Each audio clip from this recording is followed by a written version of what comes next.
In this video, I'm going to show you how to use the TinyTables node inside TinyCommand workflows. Specifically, we'll go through how you can add data to a table, manage that data, find records, update them, and even delete them, all through automation. So instead of manually going into your table and handling each record one by one, you can do all of this directly inside your workflow. To help you understand this properly, I'll walk you through it step by step using a simple use case. Let's say you have a tiny form published and connected to your marketing assets like ads or social media. Whenever someone fills out that form, you want their data to be stored automatically in a table. So the goal here is simple. When a form is submitted, a record should be created in TinyTables. Also, one important thing to note here is that once your form is published and responses start coming in, a separate form response table is automatically created. Now, the operations that we're performing here inside TinyTables nodes are on the table that we've created manually, not on that default form response table. To set this up, we start with a form trigger. Instead of using a normal trigger, we switch to a tiny forms trigger and select our form. Now, once the form is submitted, the next step is to create a record in TinyTables. If you look at the TinyTables node, you'll see multiple operations available. You can create records, update multiple records, find records, and delete records. We'll start with the most basic one, which is creating a record. So I select the create record action and then choose the table where I want to store my data. In this case, I'll select my prospect table. Once that's done, the next step is mapping. Here, we map the fields from the form response to the fields in the table. So the name from the form goes into the name field in the table, email maps to email, phone number maps to phone number, and so on. Once all fields are mapped, we test the step, save it, and close. Now what happens is every time someone submits the form, that data automatically gets added as a new record in your table. Let's test this quickly. I'll go ahead and fill out the form. Now, once I submit it, we go back to the table and refresh it. You'll see that a new record has been created with all the details we just entered. That's how the create record node works. Now let's move to the next part, which is updating a record. Let's say after someone submits the form, you also want to send them an email. And once the email is sent, you want to update a field in your table. For example, marking email sent status as sent. So first, we add an email node and configure it with the recipient, subject, and body. After that, we add an update record node. Now, before updating a record, there's one important step. You need to identify which record you want to update. And for that, we use filters. Filters help you match the correct record in the table.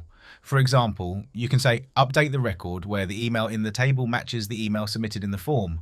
You can also add multiple conditions like matching both email and name. Once the condition is satisfied, we update the required field. In this case, we update the email sent status field to sent. Then we test the step, save it, and publish the workflow. Now, when the form is submitted, the email is sent and the corresponding record is updated automatically.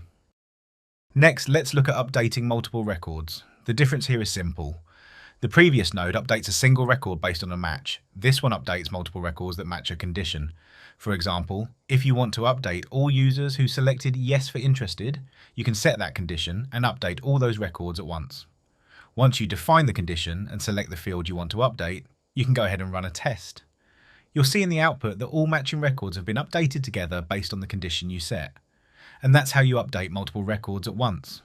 Now, let's move to the Find All Records node. This node helps us search and fetch records from our table, and we'll go step by step to understand how it works.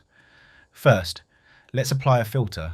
Here, we define a condition to fetch only specific records. For example, we can say fetch all records where a particular field matches a certain value. Once we apply the filter and run a test, you'll see in the output that only those records are returned which satisfy that condition.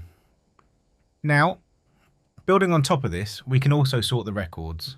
For example, we can sort them alphabetically by name, either in ascending or descending order. Once we apply sorting and run the test again, you'll notice in the output that the same filtered records are now arranged based on the sorting condition we selected.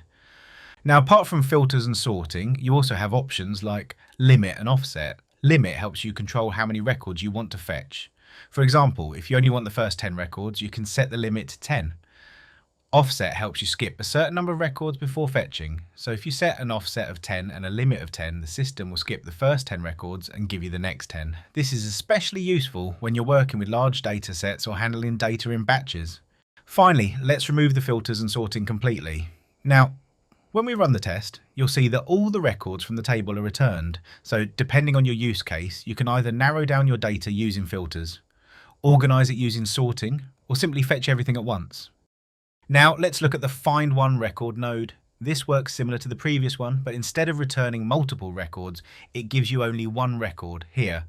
Applying a filter is important because the system needs to know exactly which record to pick. So once you define your condition and run the test, you'll see a single matching record in the output, and that's how you find one specific record from your table. Finally, let's move to the Delete Record node. This node allows you to remove records from your table, and here we have a toggle that controls how deletion works. If the toggle is turned off, you can delete specific records by applying conditions. For example, let's say you want to delete records where the lead type is marked as cold. You can simply set a filter where lead type equals cold, and only those matching records will be deleted from your table. On the other hand, if you turn the toggle on, it will delete all records from the table. So depending on your requirement, you can either remove selected records or clear the entire table. Once you configure this and run the step, the records will be deleted accordingly. So that covers all the TinyTables operations. We've seen how to create records, update them, update multiple records, find records, and delete them, all directly inside your workflow. And that's how you can manage your entire data flow inside TinyTables using workflows. And best part is, all it takes is a TinyCommand.